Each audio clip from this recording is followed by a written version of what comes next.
بسم الله الرحمن الرحيم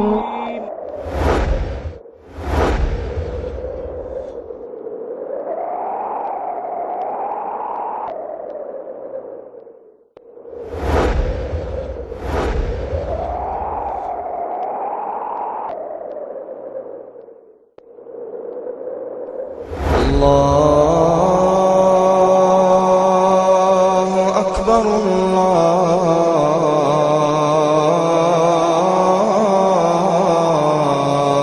أكبر أشهد أن لا إله إلا الله أشهد أن محمد رسول. لیکن وہ کون سی عبادت ہے جس کو اللہ کے رسول جناب محمد رسول اللہ صلی اللہ علیہ وسلم نے اپنی آنکھوں کا نور قرار دیا؟ وَأَقِمِ الصَّلَاةَ لِذِكْرِي. نماز کیا ہے؟ اللہ تبارک و تعالیٰ کو یاد کرنے کے لیے. اللہ کے رسول جناب محمد رسول اللہ صلی اللہ علیہ وسلم ارشاد فرماتے کہ اگر کسی کے دروازے پر تم میں سے کسی کے دروازے پر ایک بہتی ہوئی نہر ہو اور وہ شخص اس میں ہر روز 5 مرتبہ غسل کرتا ہو، 5 مرتبہ نہاتا ہو، کیا ایسے شخص کے جسم پر کچھ میل کچیل باقی رہ جائے گا؟ آپ صلی اللہ علیہ وسلم نے فرمایا بالکل یہی مثال 5 نمازوں کی ہے کہ جو شخص 24 گھنٹے کے اندر 5 وقت کی نمازوں کو قائم کرتا ہے، اللہ تبارک و تعالیٰ اس کے گناہوں کو ختم کر دیتا ہے. اللہ کے رسول صلی اللہ علیہ وسلم ارشاد فرماتے ہیں کہ قیامت کے دن سب سے پہلے جس چیز کا حساب لیا جائے گا وہ نماز ہے.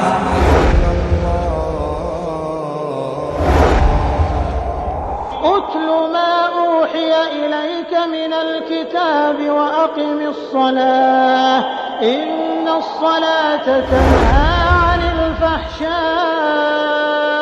والمنكر ولذكر الله أكبر والله يعلم ما تصنعون. اے نبی اس کتاب کی تلاوت کیجیے جو آپ کی طرف وحی کی گئی ہے، اور صلاح یعنی نماز قائم کیجیے، بے شک نماز بے حیائی اور برے کاموں سے روکتی ہے، اور اللہ کا ذکر تو سب سے بڑی چیز ہے، اور جو کام تم کرتے ہو اللہ اسے جانتا ہے.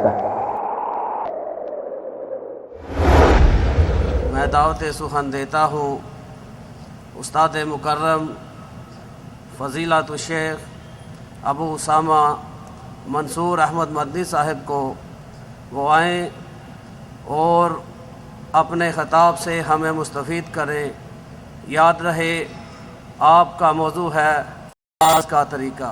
الحمد لله نحمده ونستعينه ونستغفره ونؤمن به ونتوكل عليه ونعوذ بالله من شرور أنفسنا ومن سيئات أعمالنا من يهده الله فلا مضل له ومن يضلل فلا هادي له ونشهد أن لا إله إلا الله ونشهد أن محمدا عبده ورسوله أما بعد فإن خير الحديث كتاب الله وخير الهدي هدي محمد صلى الله عليه وسلم وشر الأمور محدثاتها وكل محدثة بدعة وكل بدعة ضلالة وكل ضلالة في النار. قال الله تعالى في القرآن المجيد والفرقان الحميد أعوذ بالله من الشيطان الرجيم بسم الله الرحمن الرحيم اتل ما أوحي إليك من الكتاب واقم الصلاة ان الصلاة تنهى عن الفحشاء والمنكر ولذكر الله أكبر والله يعلم ما تصنعون. وقال النبي صلى الله عليه وسلم الصلاة عماد الدين. دینی بھائیوں اور دوستوں اور دور دراز سے آئی ہوئی میری ماں اور بہنوں، ہر قسم کی تعریف، توصیف، بڑائی اور بزرگی اس وحدہ لا شریک کے لیے جو خالق کائنات اور مالک ارض و سما ہے، جس نے اس دنیا کو لفظ کن سے پیدا فرمایا، جس کی زمین و آسمان میں بادشاہت ہے،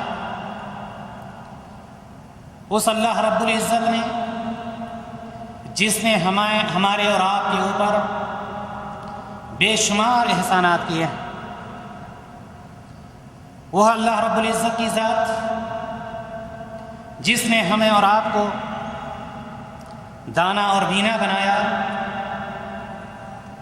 اندھا، پاگل اور دیوانہ نہیں بنایا، وہ اللہ رب العزت کی ذات جس نے ہمیں اور آپ کو 2 ہاتھوں والا بنایا، لولا نہیں بنایا، وہ اللہ رب العزت کی ذات جس نے ہمیں اور آپ کو 2 پیروں والا بنایا، لنگڑا نہیں بنایا، وہ اللہ رب العزت کی ذات جس نے ہمیں اور آپ کو ایک مسلمان گھر میں پیدا فرمایا اور امت محمدیہ صلی اللہ علیہ وسلم میں شامل فرمایا، اور اس کے بعد لاکھوں کروڑوں درود و سلام اس ذات مبارکہ مقدسہ اور مطہرہ پر جن کا نام نامی اسم گرامی جناب محمد رسول اللہ صلی اللہ علیہ وسلم، جنہوں نے اللہ تبارک و تعالیٰ کے پیغام کو ہم تک اور آپ تک من و عن جس طرح سے اللہ تبارک و تعالیٰ نے حکم دیا ویسے ہی ہم تک پہنچایا، ساری مشقتیں برداشت کی، لیکن اللہ تبارک و تعالیٰ کے پیغام پہنچانے میں کوئی کوتاہی اور کوئی کمی نہیں کرتی۔ دینی بھائیوں اور دوستوں اور میری ماؤں اور بہنوں، اللہ کا لاکھ لاکھ شکر ہے کہ آج اللہ تبارک و تعالیٰ کے اس گھر میں ہماری چھوٹی سی دعوت پر قرآن و حدیث کی باتوں کو سننے کے لیے آپ اپنے گھروں کو چھوڑ کر اللہ تبارک و تعالیٰ کے اس گھر میں موجود ہیں۔ یہ کون سی مجلس ہے؟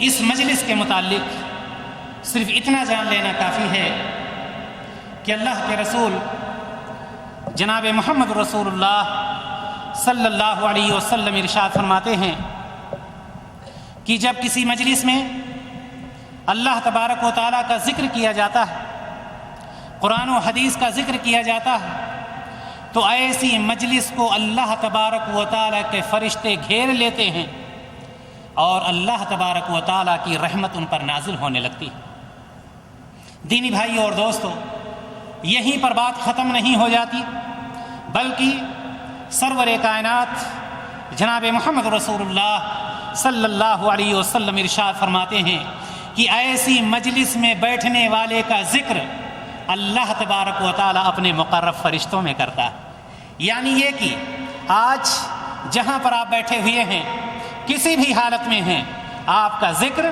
اللہ تبارک و تعالیٰ اپنے مقرب فرشتوں میں کر رہا ہے، آپ کے اوپر رحمت نازل ہو رہی ہے، آپ کو فرشتوں نے گھیر رکھا ہے، اپنی حفاظت میں کر رکھا ہے، اللہ تبارک و تعالیٰ کے حفظ و امان میں ہم بیٹھے ہوئے ہیں۔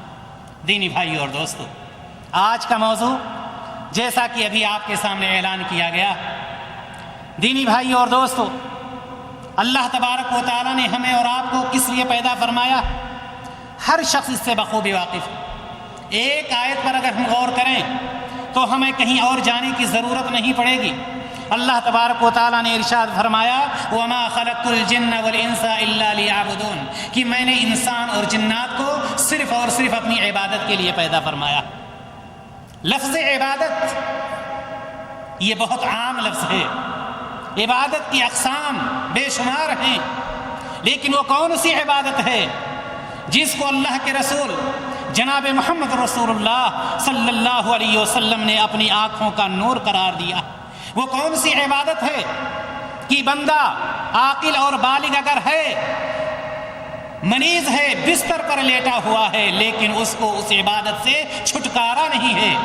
وہ کون سی عبادت کہ جناب محمد رسول اللہ صلی اللہ علیہ وسلم کو جب مکہ کی گلیوں میں ستایا گیا، نبی کریم صلی اللہ علیہ وسلم کو جب طائف کی گلیوں میں ستایا گیا، آپ کی جوتیاں خون سے لبریز ہو گئیں، آپ بے ہوش ہو گئے، لیکن اس وقت آپ نے کبھی کسی پر بد دعا نہیں کی۔ لیکن وہ کون سی عبادت ہے کہ جب وہ فوت ہو جاتی ہے، کسی طرح سے قضا ہو جاتی ہے، تو جناب محمد رسول اللہ صلی اللہ علیہ وسلم کی زبان مبارک سے، وہ زبان مبارک، وہ ذات جس کو اللہ تبارک و تعالیٰ نے رحمت للعالمین بنا کر بھیجا ہے، لیکن اس عبادت میں جب کسی کی وجہ سے کوئی خلل واقع ہوتا ہے تو زبان مبارک سے بد دعا کے الفاظ نکلتے ہیں۔ وہ کون سی عبادت، وہ کون سی عبادت ہے کہ نبی کریم صلی اللہ علیہ وسلم دنیا کو چھوڑ رہے ہیں، نہ فاطمہ کی محبت، نہ عائشہ کی محبت، نہ ابو بکر عمر اور عثمان علی رضی اللہ عنہم اجمعین کی محبت، لیکن اس محبت، اس عبادت سے کتنی محبت ہے کہ بستر مرگ پر ہیں لیکن اس عبادت کو نہیں بھول رہے ہیں، وصیت کر رہے ہیں۔ وہ کون سی عبادت میرے بھائیوں اور دوستوں، وہ کون سی عبادت ہے، وہ کون سی عبادت ہے کہ جس کا نہ کرنے والا سرور کائنات صلی اللہ علیہ وسلم کے بتلائے ہوئے قول کے مطابق کفر میں داخل ہو جاتا ہے؟ وہ کون سی عبادت، وہ کون سی عبادت کہ جس کو اللہ تبارک و تعالیٰ نے ہمارے پیارے رسول جناب محمد رسول اللہ صلی اللہ علیہ وسلم کو معراج میں تحفہ میں عطا کیا تھا؟ وہ کون سی عبادت ہے؟ دینی بھائیوں اور دوستوں، عبادت کی بہت ساری قسمیں ہیں، لیکن جس عبادت کا میں ذکر کرنا چاہتا ہوں، جس عبادت کے تذکرے کے لیے یا اس کی تفصیل کے لیے میں نے آج آپ کو دعوت دی ہے، وہ عبادت ہے صلاۃ، وہ عبادت ہے نماز۔ میرے بھائیوں اور دوست، نماز، وہ عبادت نماز ہے، لیکن ہم نے اور آپ نے شاید یہ سمجھ رکھا ہے کہ نماز تو سب کوئی جانتا، نماز پڑھنا کس کو نہیں آتا؟ مسجد میں جاتے ہیں، نماز پڑھ کر جلدی جلدی ہم چلے آتے ہیں، کون سی خوبی ہے اس کے اندر؟ میرے بھائیوں اور دوستو یاد رکھیں، اللہ تبارک و تعالیٰ نے قرآن مقدس میں ارشاد فرمایا ہے، اُتْلُ مَا أُوحِیَ إِلَیْکَ مِنَ الْکِتَابِ وَأَقِمِ الصَّلَاةَ إِنَّ الصَّلَاةَ تَنْہَىٰ عَنِ الْفَحْشَاءِ وَالْمُنکَرِ۔ قرآن مقدس کی تلاوت کیجئے، اللہ تبارک و تعالیٰ حکم دے رہا ہے کہ قرآن مقدس کی تلاوت کیجئے اور وَأَقِمِ الصَّلَاةَ، نماز کو قائم کیجئے۔ کیوں نماز کو قائم کیجئے؟ إِنَّ الصَّلَاةَ تَنْہَىٰ عَنِ الْفَحْشَاءِ وَالْمُنکَرِ، اس لیے کہ نماز بے شرمی سے، برائیوں سے، منکرات سے، برے افعال سے بچاتی ہے، دور رکھتی ہے۔ وَلَذِكْرُ اللَّهِ أَكْبَرُ، اللہ تبارک و تعالیٰ نے فرمایا اللہ کا ذکر کرنا یہ بہت بڑا کام ہے۔ وَاللَّهُ يَعْلَمُ مَا تَصْنَعُونَ، اور یاد رکھو کہ جو کچھ تم کر رہے ہو میں اچھی طرح سے جانتا ہوں، رات کے اندھیرے میں کرو، دن کے اجالے میں کرو، تنہائی میں کرو، جماعت کے ساتھ کرو، کچھ بھی کرو، اللہ تبارک و تعالیٰ نے کیا فرمایا؟ وَاللَّهُ يَعْلَمُ مَا تَصْنَعُونَ، جو کچھ بھی ہم کرتے ہیں اللہ تبارک و تعالیٰ اس سے باخبر ہے۔ دینی بھائیوں اور دوست، اس آیت کریمہ میں اللہ تبارک و تعالیٰ نے 3 چیزوں کا حکم دیا۔ پہلی چیز قرآن کی تلاوت کیجئے، اور دوسرا حکم جو ہے نماز قائم کیجئے، اور تیسرا حکم اللہ تبارک و تعالیٰ کا ذکر کیجئے۔ یہ نماز کیا ہے؟ یہ اللہ تبارک و تعالیٰ کو یاد کرنے کے لیے۔ وَأَقِمِ الصَّلَاةَ لِذِكْرِی، نماز کیا ہے؟ اللہ تبارک و تعالیٰ کو یاد کرنے کے لیے۔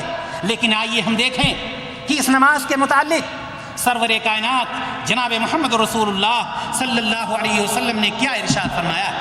دینی بھائیوں اور دوستو، اللہ کے رسول جناب محمد رسول اللہ صلی اللہ علیہ وسلم ارشاد فرماتے، بنی الاسلام علی 5، اسلام کی بنیاد 5 چیزوں پر رکھی گئی ہے۔ اسلام کی بنیاد 5 چیزوں پر رکھی گئی ہے۔ شہادت ان لا الہ الا اللہ وان محمدًا عبدہ ورسولہ، سب سے پہلی چیز اس بات کی گواہی دینا کہ اللہ تبارک و تعالیٰ کے علاوہ کوئی معبود برحق نہیں، اور محمد صلی اللہ علیہ وسلم اللہ تعالیٰ کے بندے اور اس کے رسول ہیں۔ اس کلمہ توحید کے بعد اس ارکان اسلام میں جس چیز کا حکم، جو رکن آ رہا ہے وہ رکن ہے وہ اقام الصلاۃ، نماز کا قائم کرنا، وہ ایتاء الزکوٰۃ، وصوم رمضان وحج البیت، یہ 5 ارکان ہیں جس کو ہم اور آپ ارکان اسلام کے نام سے یاد کرتے ہیں۔ ارکان اسلام کا ایک اہم رکن کلمہ شہادت کے بعد نماز کا قائم کرنا، یہ وہ نماز ہے جس کے بارے میں ہم اور آپ اچھی طرح سے جانتے ہیں کہ یہ نماز، اس کا حکم صرف ہمیں نہیں دیا گیا، ہم سے پہلی امتوں کو بھی، ہم سے پہلے انبیاء جو گزرے ہیں ان کو بھی اس کا حکم دیا گیا۔ مثال کے طور پر حضرت ابراہیم علیہ الصلاۃ والتسلیم، حضرت لوط علیہ الصلاۃ والتسلیم، حضرت یعقوب علیہ الصلاۃ والتسلیم، حضرت اسحاق علیہ الصلاۃ والتسلیم، ان کے سلسلے میں قرآن نے اعلان کیا وَأَوْحَيْنَا إِلَيْهِمْ فِعْلَ الْخَيْرَاتِ وَإِقَامِ الصَّلَاةِ، اللہ تبارک و تعالیٰ نے کیا اس میں فرمایا؟ اور ہم نے ان کی طرف نیک کاموں کے کرنے اور نمازوں کے قائم کرنے کی وحی کی ہے۔ کس چیز کی وحی کی؟ نیک کام کرنے کے لیے اور نماز کے قائم کرنے کے لیے۔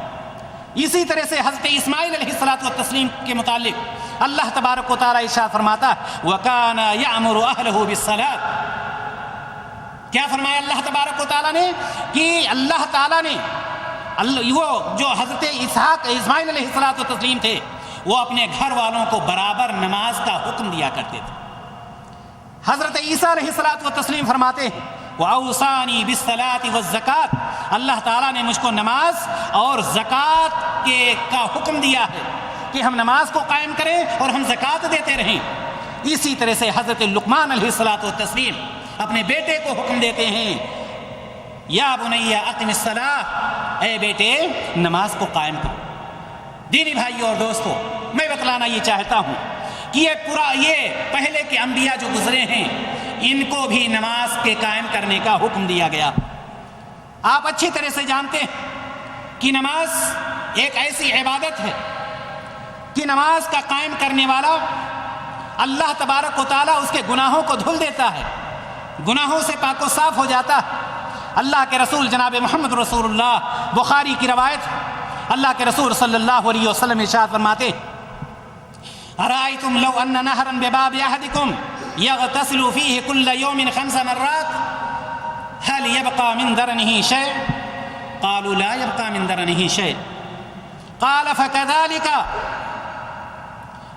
فكذلك صلوات الخمس، اللہ کے رسول جناب محمد رسول اللہ صلی اللہ علیہ وسلم ارشاد فرماتے کہ اگر کسی کے دروازے پر، تم میں سے کسی کے دروازے پر ایک بہتی ہوئی نہر ہو اور وہ شخص اس میں ہر روز 5 مرتبہ غسل کرتا ہو، 5 مرتبہ نہاتا ہو، هل يبقى من درنه شيء، صحابہ کرام سے اللہ کے رسول صلی اللہ علیہ وسلم نے پوچھا کیا ایسے شخص کے جسم پر کچھ میل کچیل باقی رہ جائے گا؟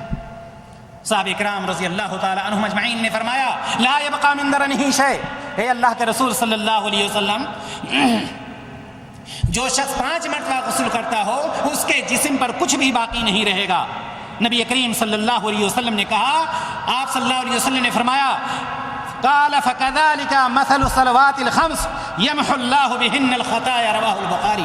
آپ صلی اللہ علیہ وسلم نے فرمایا بالکل یہی مثال 5 نمازوں کی ہے کہ جو شخص 24 گھنٹے کے اندر 5 وقت کی نمازوں کو قائم کرتا ہے اللہ تبارک و تعالی اس کے گناہوں کو ختم کر دیتا۔ اسلامی بھائیوں اور دوستو، اور یہی نماز کہ اللہ کے رسول جناب محمد رسول اللہ صلی اللہ علیہ وسلم ارشاد فرماتے الصلوات الخمس والجمعۃ الی الجمعۃ کفارۃ لما بینہن اذا اجتنبت الکبائر، اللہ کے رسول صلی اللہ علیہ وسلم نے فرمایا کہ جو شخص 5 وقت کی نمازیں قائم کرتا ہے اور جمعہ سے جمعہ تک، ایک جمعہ سے لے کر دوسرے جمعہ تک، پہلا جمعہ بھی پڑھتا ہے اور دوسرے جمعہ کو بھی پڑھتا ہے، لیکن وہ شخص کبیرہ گناہوں کے قریب نہیں جاتا ہے، تو یہ نمازوں کا قائم کرنا اللہ کے رسول صلی اللہ علیہ وسلم نے فرمایا کہ یہ نمازیں اس کے گناہوں کے لیے کفارہ بن جاتی ہیں، یعنی اس کے گناہ سب ختم ہو جاتے ہیں۔ دینی بھائیوں اور دوستو، اسی طرح سے اللہ کے رسول صلی اللہ علیہ وسلم ارشاد فرماتے بین العبد و بین الکفر ترک الصلاۃ، کہ مسلمان اور کافر یا مشرک کے درمیان جو چیز حد فاصل ہے وہ ترک نماز، یعنی دونوں کے اندر جو چیز فاصلہ پیدا کر رہی ہے یا دونوں کے اندر جو تفریق کر رہی ہے ایک مسلم کے اندر اور ایک کافر کے اندر، وہ نماز ہے. یعنی یہ کہ مسلم جو ہوگا ضرور نماز پڑھے گا اور کافر نماز نہیں پڑھ سکتا.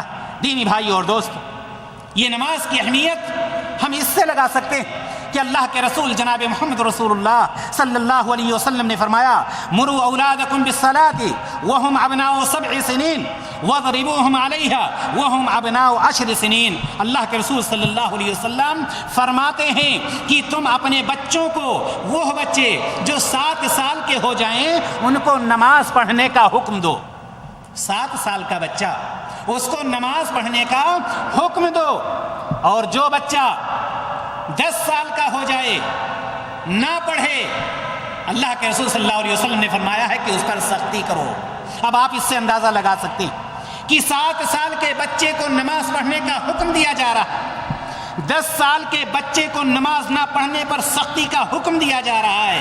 اگر ایک 40 سال کا بندہ، 80 سال کا بندہ، 60 سال کا بندہ، 20 سال کا بندہ، جس کے پاس 20 سال کی اولاد، اگر وہ نماز نہ پڑھے، اللہ تبارک و تعالیٰ کے نزدیک اس کی حالت کیا ہوگی؟ اللہ تبارک و تعالیٰ کیا ایسے شخص سے خوش ہو سکتا ہے؟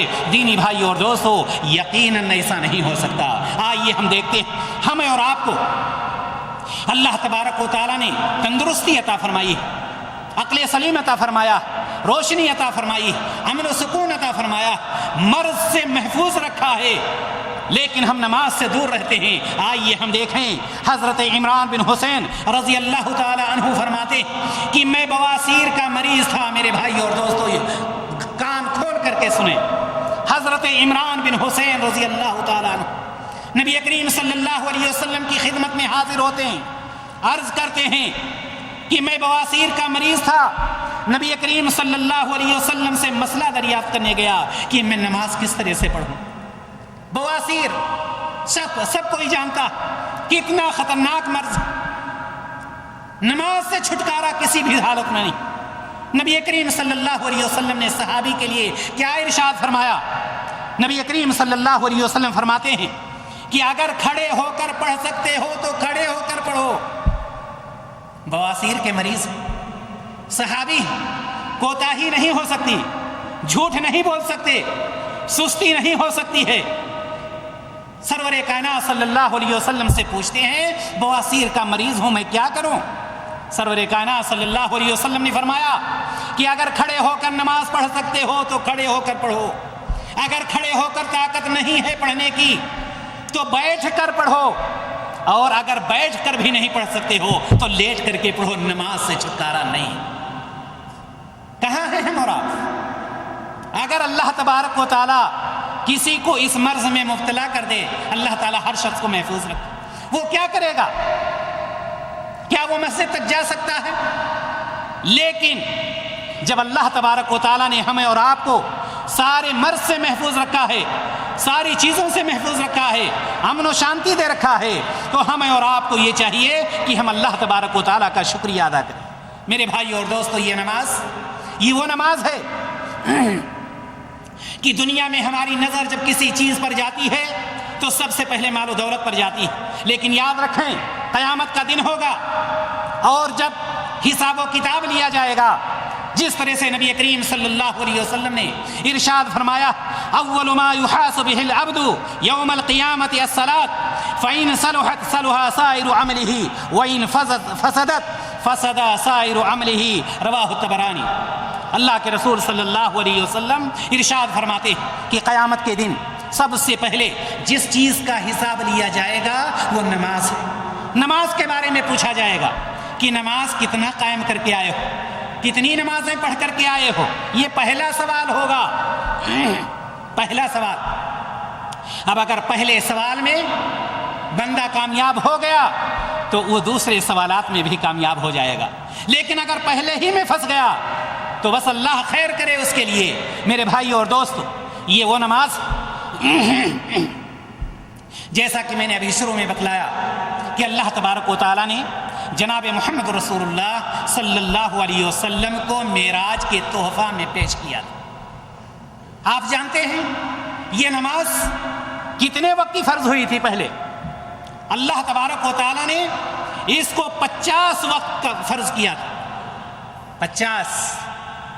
لیکن یہ نماز کتنی باقی بچی؟ 5۔ اگر اللہ تبارک و تعالیٰ ہم پر رحم و کرم نہ کرتا، ہم کہاں ہوتے، کس طرح سے اس کو ادا کرتے؟ حضرت انس بن مالک رضی اللہ تعالیٰ عنہ کہتے ہیں کہ معراج کی رات آپ پر یعنی نبی کریم صلی اللہ علیہ وسلم پر 50 وقت کی نمازیں فرض ہوئیں، پھر کم ہوتے ہوتے 5 رہ گئیں۔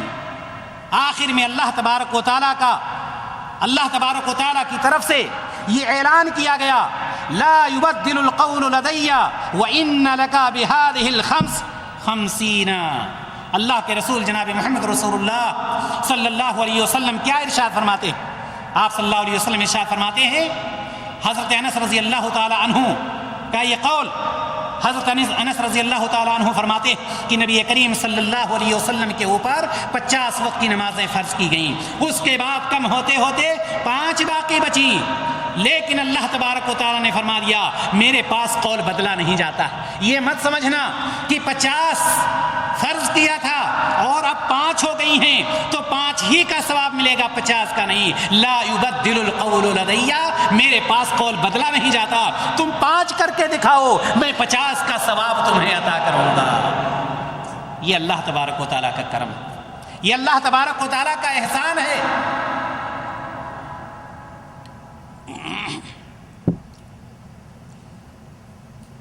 دینی بھائی اور دوستو، 50 کے بدلے کتنا ہم پا رہے ہیں؟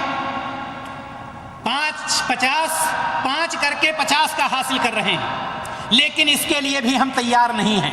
لیکن آئیے ہم اور آپ دیکھیں، یہ اتنا بڑا مقام اس عبادت کا، اتنی اہمیت اور فضیلت اس نماز کی، آپ جانتے ہیں اللہ کے رسول جناب محمد رسول اللہ صلی اللہ علیہ وسلم نے فرمایا، من عمل عملا لیس علیہ امرنا فہو رد، کہ جس نے کوئی ایسا عمل کیا جس کو نبی کریم صلی اللہ علیہ وسلم نے کیا نہیں ہے، کرنے کا حکم نہیں دیا ہے، تو وہ عمل اللہ تبارک و تعالیٰ کے نزدیک مقبول نہیں ہے، مردود ہے۔ کیوں؟ اس لیے کہ اللہ تبارک و تعالیٰ فرماتا ہے وما آتاکم الرسول فخذوہ وما نہاکم عنہ فانتہوا، جو نبی تم کو دے اس کو لے لو، اور جن چیزوں سے منع کریں ان سے باز آ جاؤ۔ نبی کریم صلی اللہ علیہ وسلم نے اس عبادت کے بارے میں کیا ارشاد فرمایا؟ آپ صلی اللہ علیہ وسلم نے فرمایا صلو کما رأیتمونی اصلی۔ آج یہاں پر ہمارے بھائی بھی موجود ہیں اور ہماری مائیں اور بہنیں بھی موجود ہیں، ہم دونوں کو لے کر چلنا چاہتے ہیں کہ ہمیں نماز کس طرح سے پڑھنی ہے، عورتوں کی نماز کیا ہے، مردوں کی نماز کیا ہے۔ نبی کریم صلی اللہ علیہ وسلم نے عورتوں کے لیے کیا فرمایا ہے اور مردوں کے لیے کیا فرمایا۔ سب سے پہلے آپ یہ جان لیں کہ اللہ کے رسول جناب محمد رسول اللہ صلی اللہ علیہ وسلم نے ارشاد فرمایا، بخاری کی روایت، کہ صلو کما رأیتمونی اصلی، نماز تم ویسے ہی پڑھو جس طرح سے مجھے نماز پڑھتے ہوئے دیکھتے ہو۔ میرے بھائیو اور دوست، یہاں پر سوچنے کی بات یہ ہے کہ یہ خطاب کس کو ہے، یہ حکم کس کو دیا جا رہا ہے، مردوں کو یا عورتوں کو؟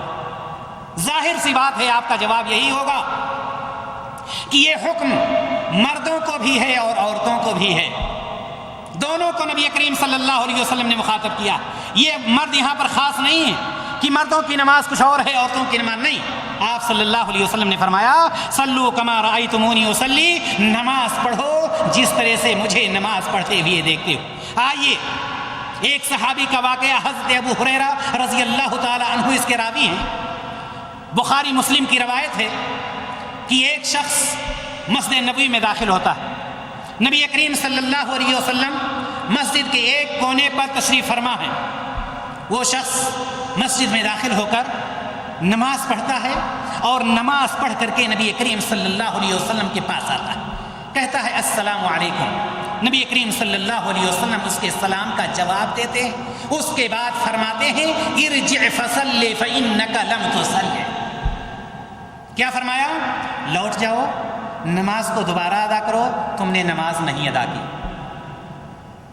استاذ کی بات پر شاگرد کو چون چرا کی ضرورت نہیں تھی، حکم ہوا جاؤ نماز پڑھو، وہ بندہ فوراً جا کر کے دوبارہ نماز پڑھتا، دوبارہ پھر آ کر کے سلام کرتا، آپ صلی اللہ علیہ وسلم جواب دیتے جواب دینے کے بعد، سلام کا جواب دینے کے بعد فرماتے ہیں ارجع فصلی فإنک لم تصلی، جاؤ دوبارہ نماز پڑھو، تم نے نماز نہیں پڑھی۔ حدیث میں آتا ہے کہ 3 مرتبہ یا 4 مرتبہ ایسے ہوتا رہا، یہاں تک کہ اس بندہ نے کہا علمنی یا رسول اللہ، اے اللہ کے رسول صلی اللہ علیہ وسلم، اس سے بہتر مجھ سے نہیں ہو سکتا ہے، آپ مجھے تعلیم دیجئے، اس تعلیم کے مطابق میں نماز پڑھتا ہوں۔ کیا نماز تھی؟ نماز یہ تھی کہ جلدی جلدی، نہ رکوع نہ قیام نہ سجود، جس طرح سے آج کی نمازیں جلدی جلدی ہوتی رہتی ہیں اور جلدی سے 4 رکعت یا 3 رکعت یا 2 رکعت پوری کر کے ہم اپنے کام کے لیے چل دیتے ہیں۔ اللہ کے رسول صلی اللہ علیہ وسلم نے ارشاد فرمایا اذا قمت الى الصلاة فاسبغ الوضوء، کہ جب تم نماز کا ارادہ کرو، اب یہ تعلیم دے رہے ہیں، یہی ایک حدیث بیان کر کے میں اپنی بات کو ختم کر دیتا ہوں۔ یہ پوری تعلیم اس حدیث میں کہ ہمیں نماز کس طرح سے پڑھنی چاہیے۔ اللہ کے رسول صلی اللہ علیہ وسلم نے فرمایا اذا قمت الى الصلاة فاسبغ الوضوء، جب تم نماز کا ارادہ کرو یا نماز کے لیے کھڑے ہو تو سب سے پہلے چاہیے کہ مکمل طور پر وضو۔ آپ جانتے ہیں کہ وضو نماز کے لیے شرط، مکمل طور پر، یہ نہیں کہا وضو کرو، مکمل طور پر وضو کرو جس طرح سے وضو کیا جاتا ہے۔ ثم استقبل القبلہ، اس کے بعد قبلہ رخ کر لو، فکبر، قبلہ رخ ہونے کے بعد اللہ اکبر کہو۔ یہاں پر تفصیل سے ہم چلتے ہیں تاکہ ساری باتیں ذہن میں آتی رہیں۔ قبلہ رخ کیا ایک شخص نے، اب یہاں پر دیکھنا یہ ہے کہ سب سے پہلے نیت کی ضرورت ہوتی ہے۔ نیت کس طرح سے کی جائے گی؟ نیت کا طریقہ کیا ہے میرے دینی بھائی اور دوستوں اور میری ماں اور بہنیں؟ نیت کوئی بھی عبادت ہو، حج کو چھوڑ کر، حج میں دونوں زبان سے بھی نیت ہے اور دل سے بھی نیت، لیکن باقی ساری عبادتیں، کسی بھی عبادت میں زبان سے نیت نہیں۔ سب سے پہلے انسان کو یہ چاہیے کہ وہ دل میں جو نماز پڑھنے جا رہا ہے اس کی نیت کرے، دل سے نیت کر لے، اور اس کے بعد اللہ کے رسول صلی اللہ علیہ وسلم نے کہا فکبر، تکبیر تحریمہ کہے۔ سوال یہ ہے کہ تکبیر تحریمہ کا طریقہ کیا ہوگا؟ آج کا موضوع ہے نماز کا طریقہ۔ تکبیر تحریمہ کیسے کہے گا؟ کیا کھڑا ہے اللہ اکبر کہہ کر کے شروع کر دیا؟ نہیں، نبی کریم صلی اللہ علیہ وسلم نے کسی چیز کو ایسا نہیں چھوڑا ہے کہ جس کی وضاحت نہ کی ہو۔ ایک حدیث میں نہیں تو دوسری حدیث میں ضرور اس کی وضاحت موجود ہے۔ ہم جب تکبیر کہیں گے تو ہمارا ہاتھ کس طرح سے اٹھے گا؟ کیا ہمارا فعل ہوگا؟ کیا ہمارا عمل ہوگا؟ نبی کریم صلی اللہ علیہ وسلم نے اس کی وضاحت کھلے طور پر کر دی۔ جب ہم تکبیر تحریمہ کہیں تو ہمیں چاہیے کہ ہم اپنے ہاتھ کو کندھوں تک یا کان تک، کان کے برابر سیدھا کر کے اپنے ہاتھ کو اٹھائیں، یا تو کان کے برابر تک لے جائیں یا کندھوں تک لے جائیں۔ کیوں؟ اس لیے کہ اللہ کے رسول جناب محمد رسول اللہ صلی اللہ علیہ وسلم ارشاد فرماتے ہیں، حضرت ابن عمر رضی اللہ تعالیٰ عنہ اس حدیث کے راوی فرماتے ہیں کہ رأیت رسول اللہ صلی اللہ علیہ وسلم اذا افتتح الصلاة رفع یدیہ حتی یحاذی منکبیہ، رواہ مسلم۔ اللہ کے رسول صلی اللہ علیہ وسلم کے بارے میں حضرت ابن عمر رضی اللہ تعالیٰ عنہ فرماتے ہیں کہ میں نے نبی کریم صلی اللہ علیہ وسلم کو دیکھا کہ جب آپ نماز شروع کرتے تو آپ رفع یدیہ حتی یحاذی منکبیہ، کہ آپ اپنے دونوں ہاتھوں کو اٹھاتے کہاں تک؟ مونڈھوں تک۔ یہ منکب کس کو کہا جاتا ہے؟ مونڈھوں کو، یعنی یہاں اس طرح سے اٹھاتے۔ ایک روایت تو یہ آتی ہے، ابھی تکبیر تحریمہ کہہ رہا ہے شخص۔ دوسری روایت ابن عمر ہی رضی اللہ تعالیٰ عنہ سے آتی ہے، فرماتے ہیں کہ اذا کبر رفع یدیہ حتی یحاذی بہما اذنیہ، رواہ مسلم، کہ جب نبی کریم صلی اللہ علیہ وسلم تکبیر تحریمہ کہتے تو اپنے دونوں ہاتھوں کو اٹھاتے کہاں تک؟ کان تک، کان کے برابر، یہ کان کا جو اوپری حصہ ہے، کان کا یہ جو اوپری حصہ ہوتا ہے، یہاں تک یہ انگلیوں کا سرا نبی کریم صلی اللہ علیہ وسلم وہاں تک اپنے ہاتھوں کو اٹھاتے۔ معلوم یہ ہوا ان دونوں حدیثوں سے کہ یا تو تکبیر تحریمہ کے وقت جب ہم تکبیر تحریمہ کہیں گے سیدھا ہمارا ہاتھ یہ نہیں کہ ایسے ایسے، یہ نہیں ہو سکتا، سیدھا ہوگا، ہماری یہ ہتھیلیاں کس کی طرف ہوں گی؟ قبلہ کی طرف ہوں گی، اور ہمارا یہ ہاتھ یا تو مونڈھوں تک ہوگا یا کان کے برابر، کان کا جو اوپری حصہ ہے اس کے برابر۔ ٹچ کرنے کی کہیں پر کوئی روایت نہیں ہے کہ کان کو پکڑا جائے یا چھوا جائے، بلکہ سیدھا طریقہ یہ ہے کہ کان کے برابر ہونا چاہیے۔ تو اللہ کے رسول صلی اللہ علیہ وسلم نے کیا فرمایا؟ ثم استقبل القبلہ فکبر، یعنی جب قبلہ کی طرف آپ نے رخ کر لیا اس کے بعد تکبیر تحریمہ کہیے۔ تکبیر تحریمہ کا جو طریقہ بتلایا گیا، اب آپ نے جب تکبیر تحریمہ کہا اور ہاتھ کو اپنے مونڈھوں کے برابر یا کان کے برابر لے گئے، تو اب اس کو رکھیں گے کہاں؟ یہ بھی ایک سوال کہ اس کو کہاں آپ رکھیں گے؟ بیچ میں چھوڑ دیں گے، وہیں رکھیں گے، سینے پر رکھیں گے، ناک پہ رکھیں گے، پیٹ پہ، کہاں پر رکھیں گے؟ جیسا کہ میں نے بتلایا کہ اللہ کے رسول صلی اللہ علیہ وسلم سے کوئی بھی چیز مخفی نہیں ہے کہ کسی چیز کو نبی کریم صلی اللہ علیہ وسلم نے نہ فرمایا۔ حضرت وائل بن حجر رضی اللہ تعالیٰ عنہ کی روایت آتی، ابھی سمجھ لیجئے کہ آپ کا ہاتھ اوپر ہے، اب ہاتھ آپ کو نیچے لانا۔ آئیے حدیث کی روشنی میں دیکھتے ہیں کہ حدیث کیا کہہ رہی ہے۔ عن وائل بن حجر رضی اللہ تعالیٰ عنہ قال صلیت مع النبی صلی اللہ علیہ وسلم فوضع يده اليمنى على اليسرى على صدره، رواہ ابن خزیمہ۔ اللہ کے رسول صلی اللہ علیہ وسلم کے بارے میں حضرت وائل بن حجر رضی اللہ تعالیٰ عنہ فرماتے کہ میں نے نبی کریم صلی اللہ علیہ وسلم کے ساتھ نماز پڑھی، یہ حدیث ہے، اور نبی کریم صلی اللہ علیہ وسلم نے اپنے دائیں ہاتھ کو بائیں ہاتھ پر رکھ کر اپنے سینے پر رکھا۔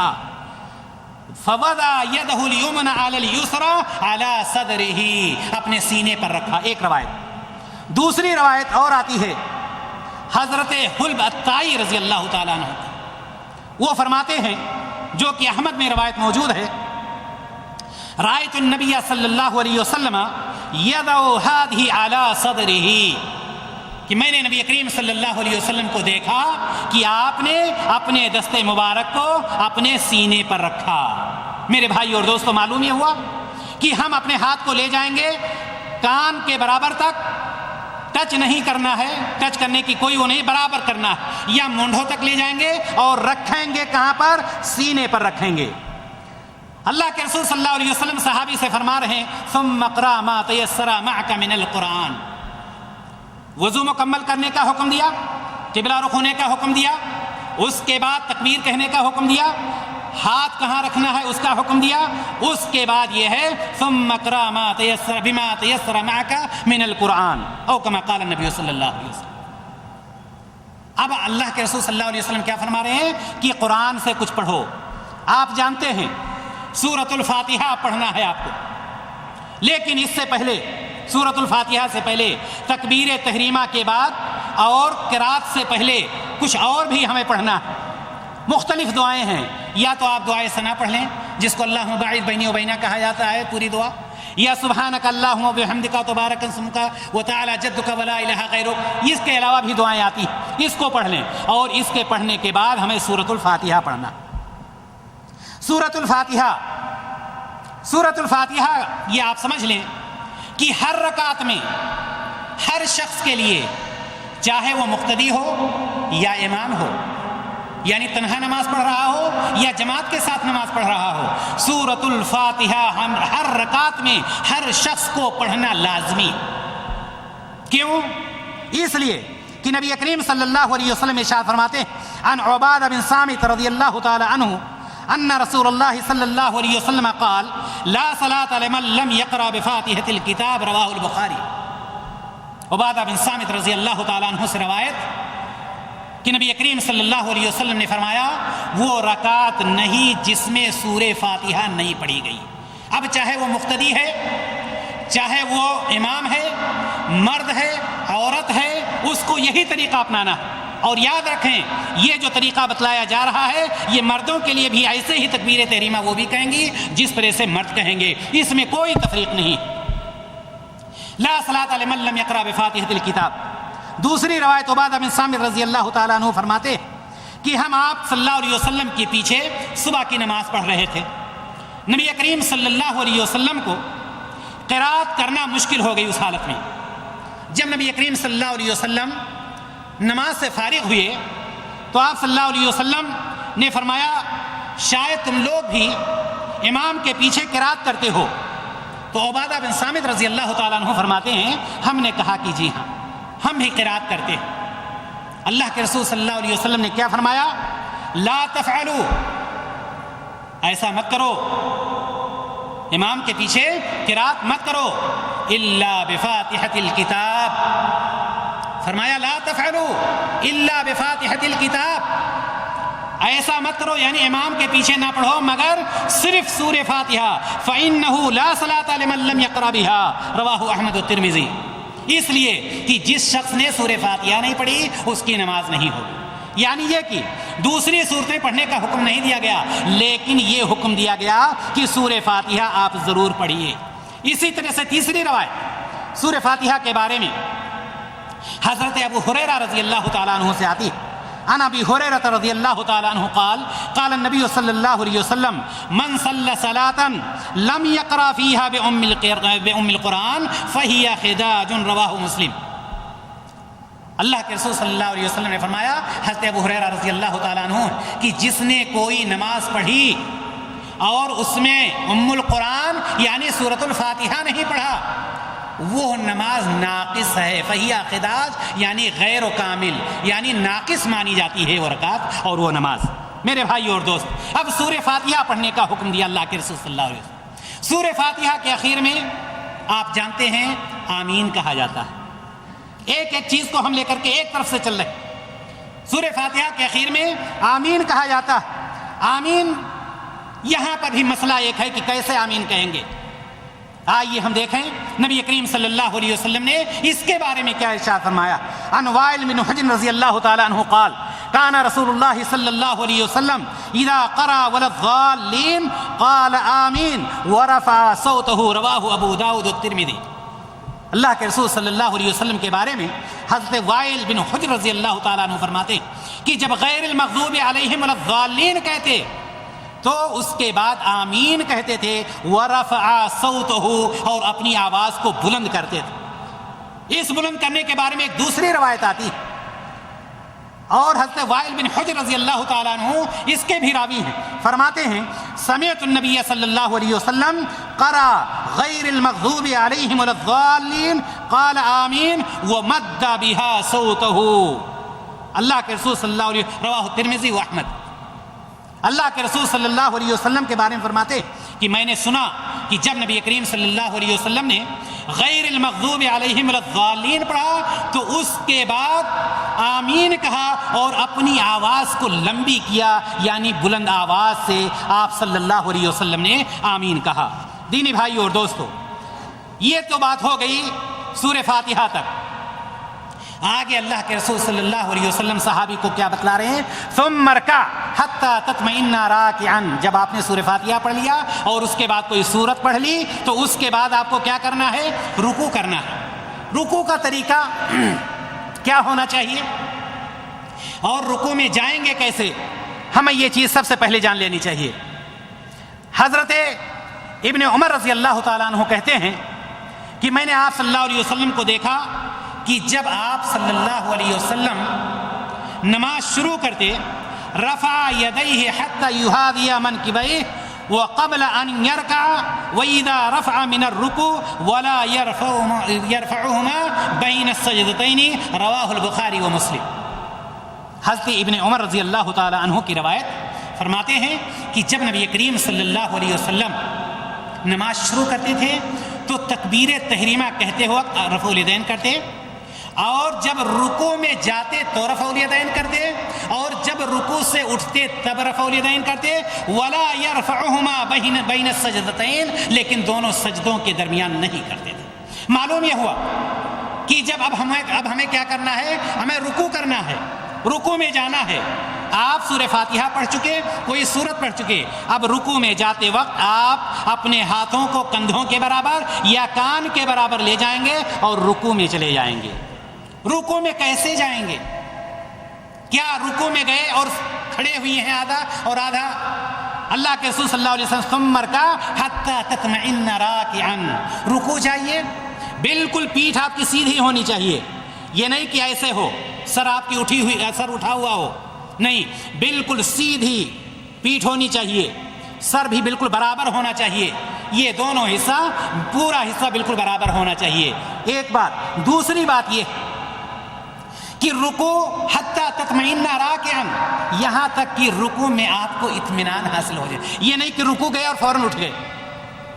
یہی وجہ تھی کہ صحابی کو نبی کریم صلی اللہ علیہ وسلم فرماتے تھے ارجع فصلی فإنک لم تصلی، جاؤ دوبارہ۔ کیا کوئی رکوع نہیں چھوڑ رہے تھے، وہ سجدہ نہیں چھوڑ رہے تھے، کوئی چیز، بس جلدی جلدی نماز ہو رہی تھی، نہ رکوع اچھے سے ہو رہا تھا نہ سجدہ اچھے سے ہو رہا تھا، جس کی وجہ سے نبی کریم صلی اللہ علیہ وسلم نے فرمایا گویا کہ تم نے نماز ہی نہیں پڑھی۔ تو حتی تطمئن راکعا، اب یہاں پر رکوع میں جا کر رکوع کی دعا وہ شخص پڑھے گا سبحان ربی العظیم یا دوسری دعائیں جو بھی ثابت ہیں، دعائیں پڑھ لیا، سیدھا وہ شخص بالکل پیٹھ سیدھی کر کے رکوع میں وہ کھڑا ہوا، اب وہ سمیع اللہ لمن حمدہ کہہ کر کے اٹھنا چاہتا ہے۔ ایسے اٹھتے ہوئے وہ کیا کرے گا؟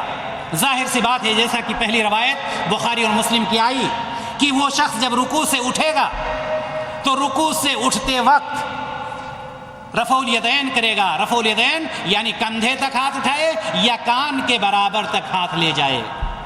رفع الیدین کے بارے میں بہت سارے مشاکل آتے ہیں، کچھ لوگ کہتے ہیں یہ صحیح ہے، کچھ لوگ کہتے ہیں یہ غلط نہیں، یہ غلط ہے اور یہ ہے ایسا ہے، لیکن آئیے ہم اس کو بھی سمجھ لیتے ہیں۔ پہلی بات، بخاری اور مسلم کی روایت آپ کے سامنے پیش کی جا چکی ہے، آئیے کچھ علماء کے اقوال ہم دیکھتے ہیں، ان کے فتاوے کیا رفع الیدین کے بارے میں۔ حضرت شاہ ولی اللہ محدث دہلوی رحمہ اللہ کو آپ جانتے ہیں، وہ فرماتے ہیں کہ جب رکوع کرنے کا ارادہ کرے، جب کوئی شخص رکوع کرنے کا ارادہ کرے اور جب اس سے سر اٹھانے کا ارادہ کرے تو اس کو چاہیے کہ وہ رفع الیدین کرے۔ حجت اللہ البالغہ میں شاہ ولی اللہ محدث دہلوی رحمہ اللہ یہ فرماتے ہیں۔ اسی طرح سے مولانا عبدالحی حنفی رحمہ اللہ کا نام معروف ہے، سب کوئی جانتا ہے، وہ کیا لکھتے ہیں؟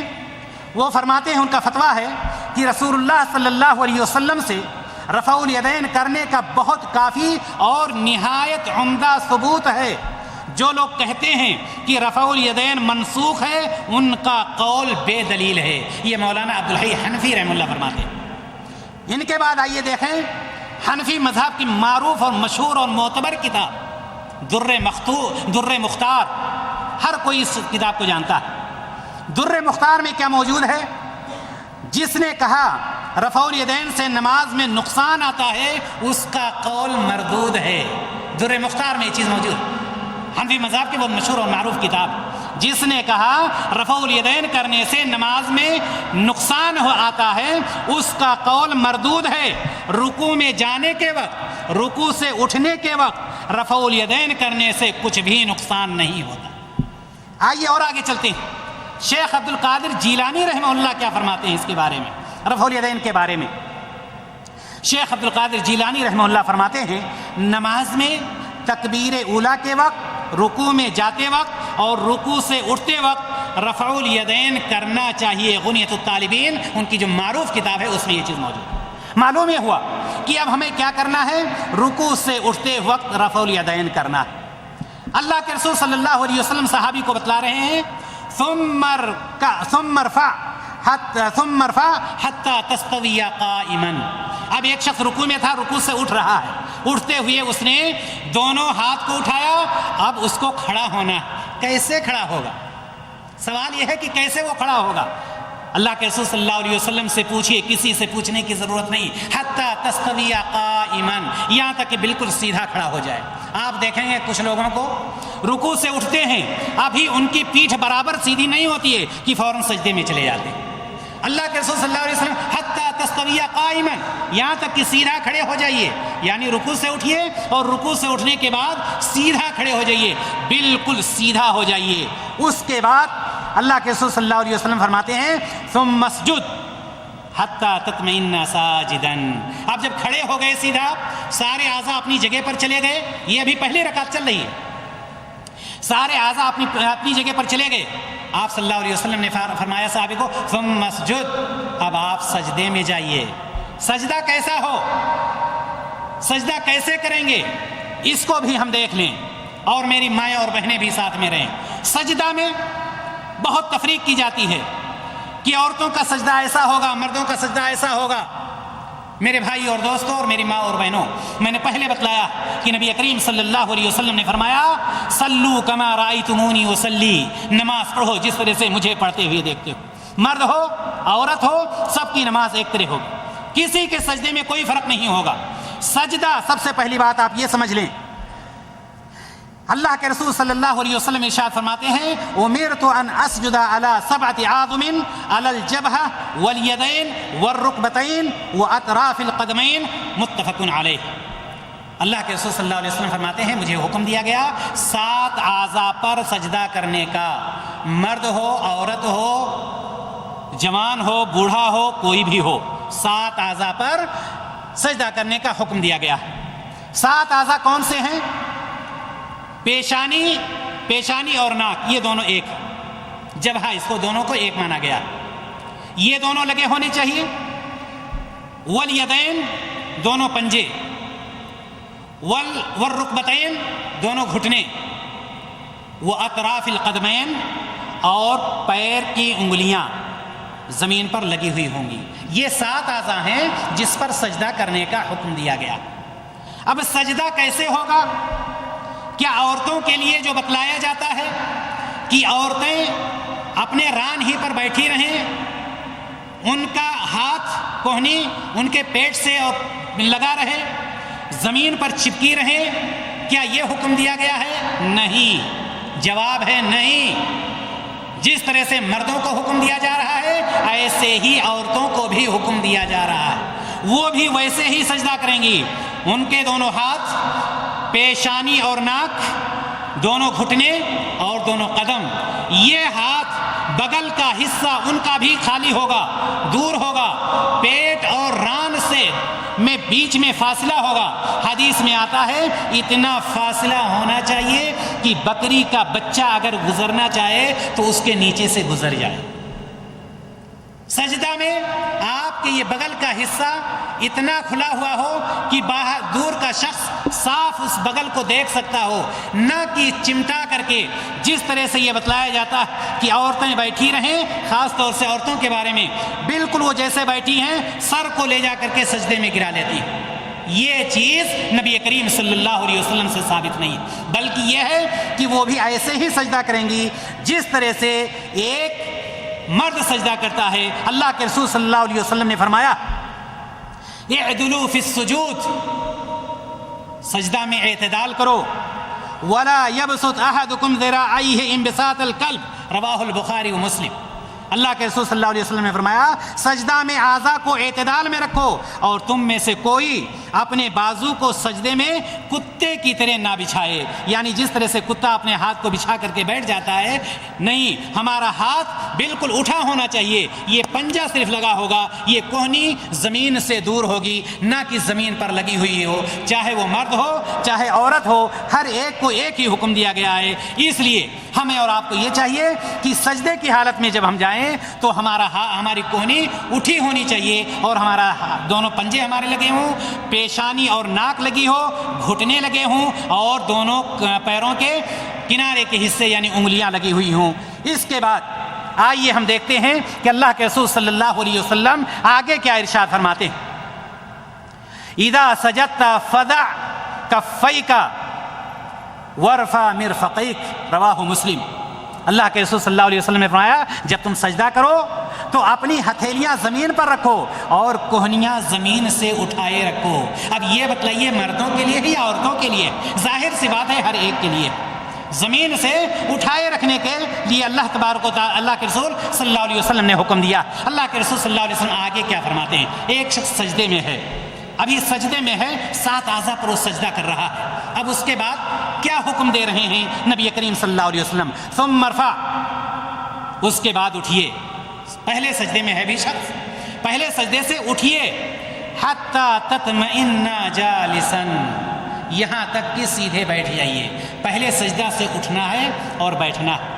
آپ دیکھیں کتنے لوگوں کو کہ پہلے سجدے سے اٹھے، ابھی پورا بیٹھے بھی نہیں تھے کہ پھر سجدے میں چلے گئے۔ نبی کریم صلی اللہ علیہ وسلم فرماتے ہیں حتی تطمئن جالسا، یہاں تک کہ بالکل اطمینان ہو جائے بیٹھنے کر کے اطمینان ہو جائے۔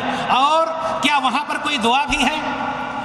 وہ لوگ جو فوراً سجدے میں جاتے ہیں، ظاہر سی بات ہے دعا کا کوئی موقع ہی نہیں ملتا ان کو، لیکن نبی کریم صلی اللہ علیہ وسلم نے ان دونوں سجدوں کے بیچ میں بھی دعا فرمایا ہے، اللہم اغفر لی وارحمنی واجبرنی وارفعنی واہدنی وعافنی وارزقنی۔ یہ دعا ایک سجدہ کر کے جب انسان بیٹھے، جب اتنی دعا پڑھے گا تو یقیناً وہ اطمینان سے بیٹھ چکا ہوگا، لیکن اگر دعا ہی نہ پڑھنا ہو تو ظاہر سی بات ہے ریڈی میڈ اس کا دوسرا سجدہ تیار ہو جائے گا۔ تو معلوم یہ ہوا کہ پہلے سجدے سے اٹھ کر کے اطمینان سے بیٹھ جائیے، اور اطمینان سے بیٹھنے کے بعد یہ دعا پڑھیے۔ اللہ کے رسول صلی اللہ علیہ وسلم فرماتے ہیں ثم اسجد حتی تطمئن ساجدا، پھر دوسرا سجدہ کیجیے۔ یہ دوسرا سجدہ کرنے کا حکم ہو رہا ہے۔ دوسرا سجدہ آپ کیسے کریں گے؟ ویسے ہی جیسے آپ نے پہلا سجدہ 7 اعضاء پر کیا ہے، کوہنی کو اٹھائے رکھا ہے، پیٹ کو دور رکھا ہے، ران کو دور رکھا ہے، جو طریقہ بتلایا اسی طرح سے آپ دوسرا سجدہ بھی کریں۔ دوسرا سجدہ کر لیے، ثم ارفع حتی تطمئن جالسا، دوسرا سجدہ ہو گیا۔ اب دوسرے سجدے سے اٹھ کرنے کے بعد کیا فوراً کھڑے ہو جائیں گے یا بیٹھ کر کے تب کھڑے ہوں گے؟ حدیث جو بتلا رہی ہے حتی تطمئن جالسا، دوسرے سجدے سے اٹھو اور بیٹھ جاؤ یہاں تک کہ اطمینان حاصل ہو جائے، اور اطمینان کے بعد پھر اللہ کے رسول صلی اللہ علیہ وسلم فرماتے ہیں ثم ارفع حتی تستوی قائما، یعنی دوسرے سجدے سے اٹھیے، بیٹھ جائیے، اعضاء اپنی جگہ پر چلے جائیں، اس کے بعد آپ اٹھیے حتی تستوی قائما، یہاں تک کہ سیدھے آپ کھڑے ہو جائیے۔ اللہ کے رسول صلی اللہ علیہ وسلم نے فرمایا ثم افعل ذلك فی صلاتک کلھا، ایک رکعت کا پورا طریقہ بتلایا ایک ایک چیز کر کے، اور اس کے بعد نبی کریم صلی اللہ علیہ وسلم نے فرمایا کہ اسی طرح اپنی پوری نمازوں میں کرتے رہو۔ یہاں پر ایک بات اور یاد رکھیں گے کہ جو شخص 4 رکعت کی نماز پڑھ رہا ہے یا 3 رکعت کی نماز پڑھ رہا ہے، جہاں تک رفع الیدین کی بات تو جس طرح سے تکبیر تحریمہ کے وقت رفع الیدین کرے گا، رکوع میں جاتے وقت رفع الیدین کرے گا، رکوع سے اٹھتے وقت رفع الیدین کرے گا، لیکن پھر سجدے میں جاتے ہوئے رفع الیدین نہیں کرے گا، نہ دونوں سجدوں کے بیچ میں رفع الیدین کرے گا۔ کہاں وہ کرے گا؟ جب دوسری رکعت پڑھ چکا ہوگا اور تیسری رکعت کے لیے کھڑا ہو رہا ہوگا، تب بھی وہ رفع الیدین ہی کر کے نیت باندھے۔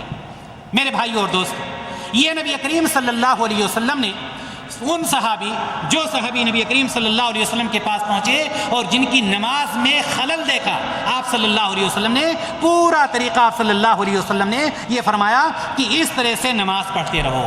معلوم یہ ہوا کہ نبی کریم صلی اللہ علیہ وسلم نے ہمیں اور آپ کو یہ نماز پڑھنے کا طریقہ بتلایا، لیکن جو شخص یہ طریقہ جانتا ہے اس کے باوجود نماز نہیں پڑھتا ہے، آئیے ہم اور آپ دیکھیں کہ اس کے لیے اللہ کے رسول صلی اللہ علیہ وسلم نے کیا ارشاد فرمایا۔ حضرت سمرہ بن جندب رضی اللہ تعالیٰ عنہ فرماتے، روایت ہے ان کی کہ نبی کریم صلی اللہ علیہ وسلم نے فرمایا کہ جو شخص قرآن یاد کر کے بھلا دیتا ہے اور جو فرض نماز پڑھے بغیر سو جاتا ہے، مرد ہو، عورت ہو، جوان ہو، بوڑھا ہو، کوئی بھی ہو، قرآن یاد کر کے بھلا دے، بغیر نماز پڑھے ہوئے سو جائے، اللہ کے رسول صلی اللہ علیہ وسلم نے فرمایا قیامت کے دن اس کا سر پتھر سے کچلا جائے گا۔ یہ بخاری کی روایت ہے، پتھر سے کچلا جائے گا۔ اور پتھر سے کچلنے کی بات آئی ہے، آپ تھوڑی دیر کے لیے معراج کے واقعے میں چلے جائیں۔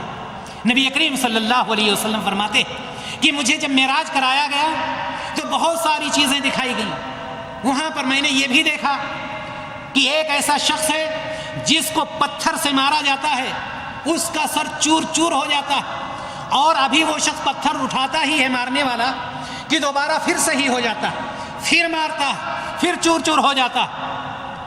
اللہ کے رسول صلی اللہ علیہ وسلم نے جبریل امین سے پوچھا یہ کیا ماجرا ہے، یہ کون سا شخص ہے، کیوں ایسا ہو رہا ہے، اس کے ساتھ کیوں ایسا کیا جا رہا ہے؟ نبی کریم صلی اللہ علیہ وسلم سے جبریل امین نے فرمایا یہ وہ شخص ہے جب نماز کا وقت ہوتا تھا تو اس کا سر بوجھل ہو جاتا تھا، یعنی نماز پڑھنے کے لیے نہیں جاتا۔ میرے بھائی اور دوست، نماز بوجھل ہو جاتا تھا، یہاں کا بوجھ وہاں کس طرح سے ختم کیا جائے گا؟ اسی طرح سے نماز نہ پڑھنے والے کے متعلق نبی کریم صلی اللہ علیہ وسلم نے فرمایا وہ لوگ جو نماز پڑھنے والے ہیں، جو قرآن و حدیث پر عمل کرنے والے ہیں، قیامت کے دن صدیقین کے ساتھ ہوں گے، شہداء کے ساتھ ہوں گے، نیک لوگوں کے ساتھ ہوں گے، نبیوں کے ساتھ ہوں گے، صالحین کے ساتھ ہوں گے۔ لیکن جو نماز نہیں پڑھنے والے ہیں، نبی کریم صلی اللہ علیہ وسلم نے فرمایا وہ کن کے ساتھ ہوں گے جانتے ہیں؟ فرعون کے ساتھ، حامان کے ساتھ، قارون کے ساتھ، ابی بن خلف کے ساتھ۔ یہ کون سے لوگ ہوں گے؟ کیا ان کو جنت میں اونچا سے اونچا مقام دیا جائے گا؟ نہیں، ان کو جہنم میں سب سے سخت سزا دیا جائے گا۔ فرعون کو، حامان کو، قارون کو، ابی بن خلف۔ نبی کریم صلی اللہ علیہ وسلم نے فرمایا ہے کہ جو لوگ نماز نہیں پڑھتے ہیں قیامت کے دن یہ لوگ ایسے ہی لوگوں کے ساتھ ہوں گے۔ اسی طرح سے وہ لوگ، ہمارے وہ بھائی جو نماز کو جلدی جلدی پڑھ لیتے ہیں، یاد رکھیں کہ اللہ کے رسول صلی اللہ علیہ وسلم نے قرآن مقدس میں تقریباً 80 جگہوں سے زیادہ نماز قائم کرنے کا حکم دیا ہے اللہ تبارک و تعالیٰ نے، اور نبی کریم صلی اللہ علیہ وسلم نے بے شمار حدیثوں میں فرمایا۔ لیکن نمازیوں کے لیے آ رہا ہے فویل للمصلین الذین هم عن صلاتهم ساہون، یہ نمازیوں کے لیے آ رہا ہے۔ ایک طرف نماز پڑھنے کا حکم اور دوسری طرف یہ آیت ایسے نمازیوں پر اللہ کی مار ہو جو غفلت سے نماز پڑھتے ہیں، اللہ کی مار ہو نمازیوں پر۔ آخر وجہ کیا ہے؟ وجہ یہ ہے کہ ان کی نماز تو پڑھ لیتے ہیں لیکن نماز قبول نہیں ہوتی۔ کیوں؟ یا تو نماز سستی اور کاہلی سے پڑھتے ہیں، اور سستی اور کاہلی آپ جانتے ہیں نفاق کی علامت ہے۔ وَإِذَا قَامُوا إِلَى الصَّلَاةِ قَامُوا كُسَالَىٰ، منافقوں کے بارے میں قرآن اعلان کرتا ہے کہ جب یہ نماز کے لیے کھڑے بھی ہوتے تھے بڑی سستی کے ساتھ انگڑائی لیتے ہوئے، جمہائی آ رہی ہے، کسی طرح سے جا کر 1 رکعت 2 رکعت پڑھا اور وہاں سے چلے آئے۔ تو ایسی نماز کو اللہ تبارک و تعالیٰ قبول نہیں فرماتا۔ کون سی نماز قبول فرماتا ہے؟ قد افلح المؤمنون الذین هم فی صلاتهم خاشعون، مومنوں نے کامیابی حاصل کر لی۔ کس چیز سے کامیابی حاصل کی؟ جو اپنی نماز میں خشوع کرتے ہیں، خشوع اور خضوع سے نماز پڑھتے ہیں، اعتدال سے نماز پڑھتے ہیں، اطمینان سے نماز پڑھتے ہیں، نبی کریم صلی اللہ علیہ وسلم کے بتلائے ہوئے طریقے کے مطابق نماز پڑھتے ہیں۔ میرے بھائیو اور دوستو، میں اب لمبا نہیں بس بالکل ختم کرنے والا۔ قرآن مقدس میں ایک آیت آتی ہے، اللہ تبارک و تعالیٰ جب جنتیوں اور جہنمیوں کا فیصلہ کر دے گا، جنتی جنت میں چلے جائیں گے، جہنمی جہنم میں چلے جائیں گے، جنتی مزے لے رہے ہوں گے اور جہنمی چیخ رہے ہوں گے، چلا رہے ہوں گے۔ جہنمیوں سے سوال کیا جائے گا ما سلککم فی سقر، تم کو جہنم میں کس چیز نے ڈال دیا؟ کیوں جہنم میں آ گئے؟ کوئی پارک تو نہیں ہے، کوئی گارڈن تو نہیں ہے، کوئی ٹہلنے کی جگہ تو نہیں ہے، یہ بتہا تو نہیں کہ جمعہ کا دن تھا بتہا چلایا۔ کس چیز نے تم کو جہنم میں ڈال دیا؟ ما سلککم فی سقر، کیا جواب ہوگا؟ میرے بھائیو اور دوستو، جس طرح سے پہلی حدیث آپ کے سامنے بیان کی گئی کہ قیامت کے دن بندہ سے سب سے پہلے جس چیز کے بارے میں سوال کیا جائے گا وہ نماز ہے۔ یہ جہنمی، جب جہنمی سے سوال کیا جائے گا کہ تم کو جہنم میں کس چیز نے ڈالا، کس خوشی کی وجہ سے آئے، کیا وجہ ہے آنے کی، ہم لوگ تو جنت میں ٹہل رہے ہیں، تم جہنم میں کیسے پہنچ گئے؟ تو اس کا جواب کیا ہوگا؟ اس کا جواب ہوگا لم نک من المصلین، ہم نماز نہیں پڑھا کرتے۔ نماز ہم سمجھتے ہیں نماز کوئی چیز ہے ہی نہیں، نماز کا موضوع بتلا دیجئے تو کوئی درس میں حاضر ہونے کے لیے تیار ہی نہیں ہوتا. نماز کیا چیز ہے؟ لم نک من المصلین، ہم جہنم میں اس لیے پہنچے ہیں کہ ہم نماز نہیں پڑھا کرتے تھے، جس کی وجہ سے اللہ رب العزت نے ہمیں جہنم میں ڈال دیا. میرے بھائی اور دوست، اللہ کے رسول جناب محمد رسول اللہ صلی اللہ علیہ وسلم سے سوال کیا گیا. یہ ان بھائیوں کے لیے جو نماز بے ٹائم کر کے پڑھتے ہیں. اللہ کے رسول صلی اللہ علیہ وسلم سے سوال کیا عبداللہ بن مسعود رضی اللہ تعالیٰ عنہ نے کہ ای العمل احب الی اللہ، اے اللہ کے رسول صلی اللہ علیہ وسلم، اللہ تبارک و تعالیٰ کے نزدیک سب سے بہترین عمل کون سا ہے؟ اعمال تو سارے بہتر ہیں، عبادت کی کوئی بھی قسم ہو سارے اعمال بہتر ہیں، لیکن حضرت عبداللہ بن مسعود رضی اللہ تعالیٰ عنہ فرمایا ای العمل احب الی اللہ، سب سے بہترین عمل. اللہ کے رسول صلی اللہ علیہ وسلم نے فرمایا الصلاۃ علی وقتها، دوسری روایت میں آتا ہے الصلاۃ لوقتها، یعنی نماز کو اس کے صحیح وقت پر ادا کرنا. نماز کا پڑھ لینا کمال نہیں ہے.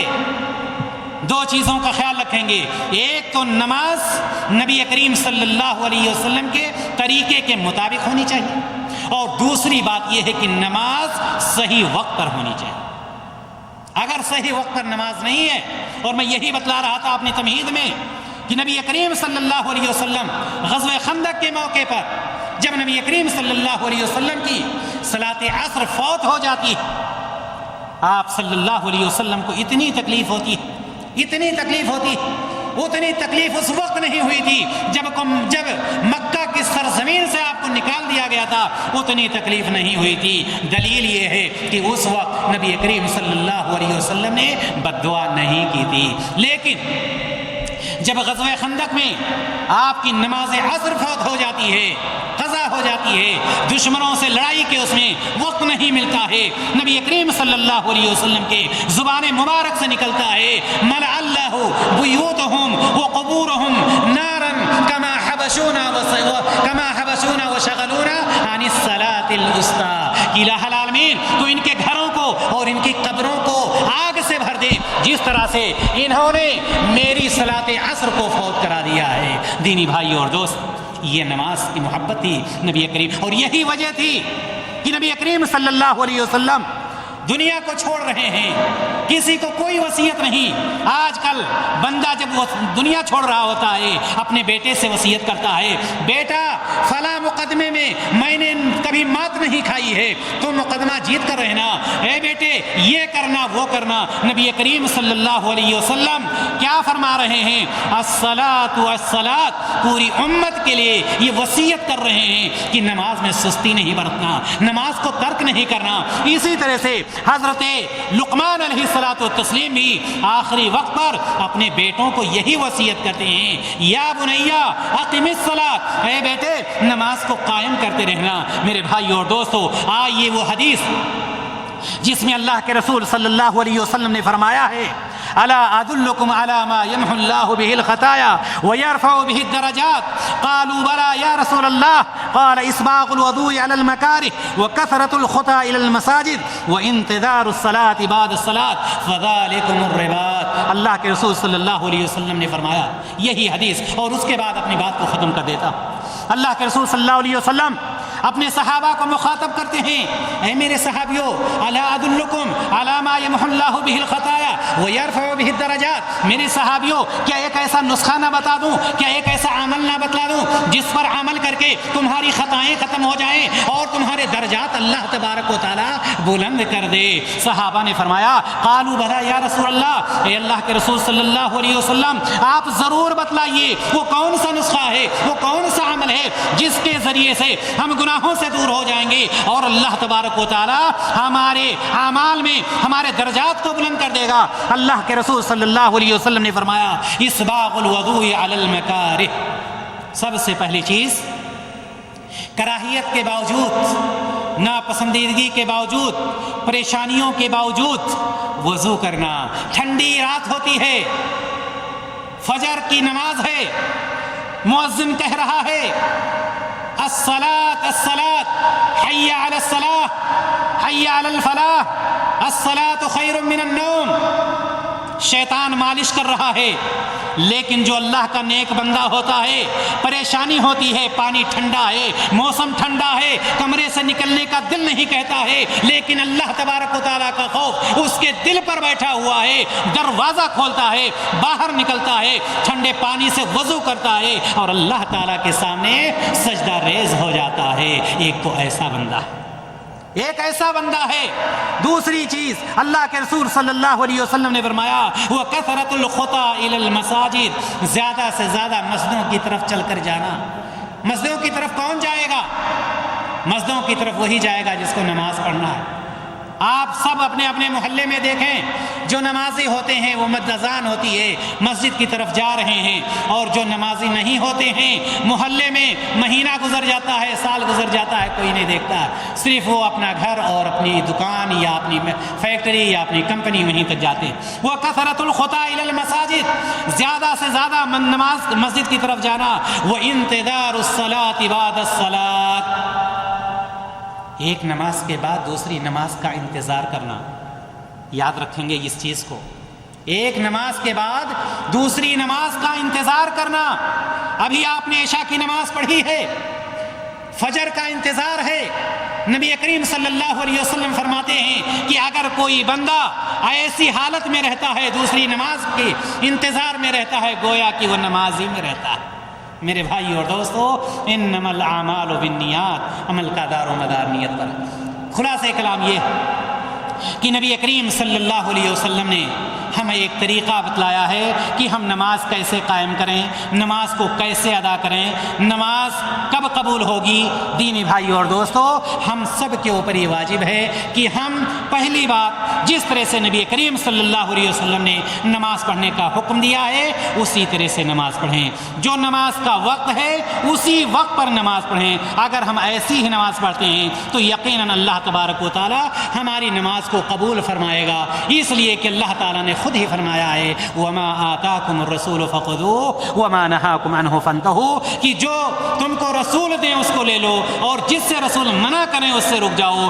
مجھے جو رسول نے بتلایا ہے ہم یہ عقیدہ رکھ کر اس پر عمل کریں کہ یہ میرے نبی کا عمل ہے، میرے نبی کا حکم ہے، میں اپنی نبی کی اتباع میں، نبی کی اطاعت میں یہ عمل کر رہا ہوں۔ یقیناً انشاءاللہ تعالی اللہ رب العزت اس عمل کو قبول فرمائے گا۔ یہیں پر میں اپنی بات کو ختم کرتا ہوں اس دعا کے ساتھ کہ اللہ تبارک و تعالی ہم تمام لوگوں کو نبی کریم صلی اللہ علیہ وسلم کے بتلائے ہوئے طریقے کے مطابق نماز ادا کرنے کی توفیق عطا فرمائے۔ الہ العالمین، ماضی میں جو غلطیاں ہو گئی ہوں تو بخش دے، تو غفور رحیم ہے، لا علم کی بنا پر ہے۔ الہ العالمین، آج ہم اس مجلس میں یہ وعدہ کرتے ہیں کہ جس طرح سے نبی کریم صلی اللہ علیہ وسلم کا طریقہ مجھے بتلایا گیا ہے انشاءاللہ تعالی ہم اسی طرح سے عمل کریں گے، تجھ کو راضی کرنے کی کوشش کریں گے اور اپنے گناہوں کو ختم کرنے کی کوشش کریں گے۔ الہ العالمین، تو غفور رحیم ہے، تو بخشنے والا ہے۔